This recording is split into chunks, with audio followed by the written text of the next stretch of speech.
শুভ দুপুর বন্ধুরা। তো মাঠ থেকে আমি সেপুনে শাক তুলে নিয়ে চলে এসেছি। তো এই সেপুনে শাক দিয়ে আজ একটা রেসিপি বানাবো, সেপুনে শাক দিয়ে পোস্ত বাটা। তো সেপুনে শাকগুলো প্রথমে আমি ভালো করে ধুয়ে নিয়েছি। ধুয়ে নিয়ে এবার কড়াতে নুন দিয়ে একটু জলটা বের করে নেব।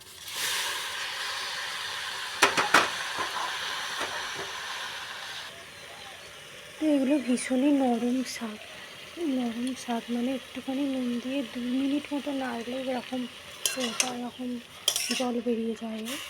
তো এটা আমি এবার খাঁচাতে ছেঁকে নেব।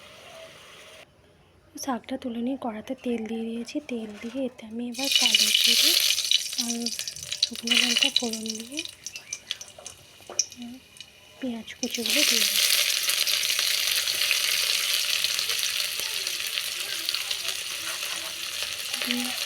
পেঁয়াজ কুচিগুলো দিয়ে আমি ভাজবো। পেঁয়াজগুলো আমার একটু নরম হয়ে গেছে। এবার আমি শাকটা দিয়ে দেবো।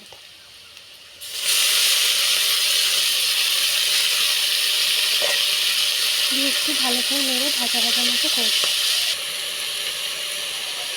তো আমার এটা হালকা ভাজা হয়ে গেছে, শাকটা অনেক কমে গেছে। এবার আমি বেটে রাখা পোস্ত আর কাঁচা লঙ্কাটা দিয়ে দেবো। এটা দিয়ে নেড়ে শুকনো করে নেব।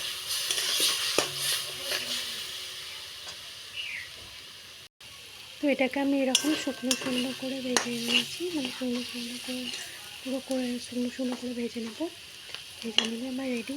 তো বন্ধুরা, এটা কিন্তু গরম ভাতের সাথে খেতে খুবই ভালো লাগে, ভালো খেতে হয়। শুভ দুপুর, সবাই ভালো থেকো।